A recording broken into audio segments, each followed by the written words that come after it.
Rom-com, Love in the Villa, now streaming on Netflix, centers on Julie, a Shakespeare admirer and a hopeless romantic, who, following a failed relationship, embarks on her ideal holiday to Verona in Italy. Julie, who works as a kindergarten teacher, is getting ready for her long-awaited trip to Verona too.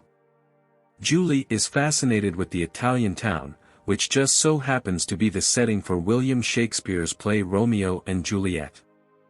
Sadly, after her boyfriend Brandon abruptly ends his relationship with her, Julie's enthusiasm for her vacation is dulled.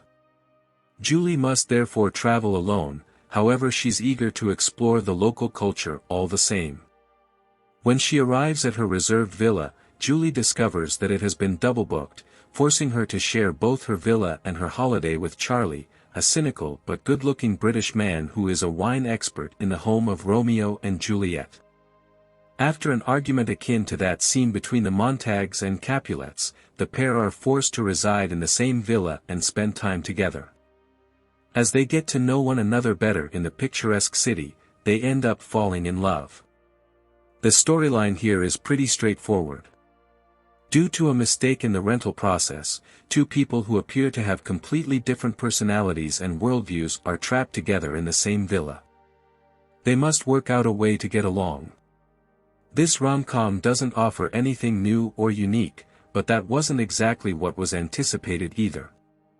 What is desired from the movie is certainly here, a few giggles, laughter, and entertainment at the circumstances, followed by excitement at the idea of the two protagonists simply getting together. A rom-com is presumed to have a dispute so that the lead characters can further fall for one another while it is happening, and this movie certainly succeeds in presenting this. In order to make the storytelling feel grounded and prevent it from dragging, the banter scene between the two leads includes goofy and interesting sequences that are juxtaposed with more mellow and emotional sequences. The two main characters' antics aren't malicious, instead, the jokes they play on one another are amusing and generally mild, but they'll make you smile nonetheless. The protagonist's conflict, which comes at a point when their budding relationship encounters a potential problem, is relatively brief and not particularly stretched out. Italy serves as the backdrop for the storyline, and we see visuals of both the city and the countryside. By setting the action in Verona, the movie injects fresh life into the fundamental idea. The movie explores the romance between Julie and Charlie through Veronese culture and makes several aesthetic allusions to Shakespeare's play. The city is both an integral part of the narrative and a distinct character, highlighting the city's various tourist sites, cuisine, and customs. The majority of the cinematography centers on the villa that the central characters live in or a courtyard, one with a fabled balcony that is modeled after, yep, you guessed it, Romeo and Juliet.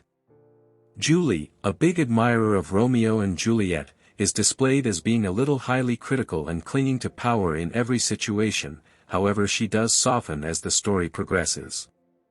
Charlie, the male protagonist, is intended to be Julie's complete antithesis. He is expected to come off as easygoing and less uptight. He also had excellent timing, and his sarcasm serves the plot well. Love in the Villa is not going to blow you away, but it's a decent addition to the romantic comedy genre all the same. The witty and genuine performances by Tom Hopper and Kat Graham certainly carry this one forward. It offers a few laughs, two likable leads, and a plot that doesn't linger too long. You should find enough to enjoy here. Thanks for watching and subscribe for more.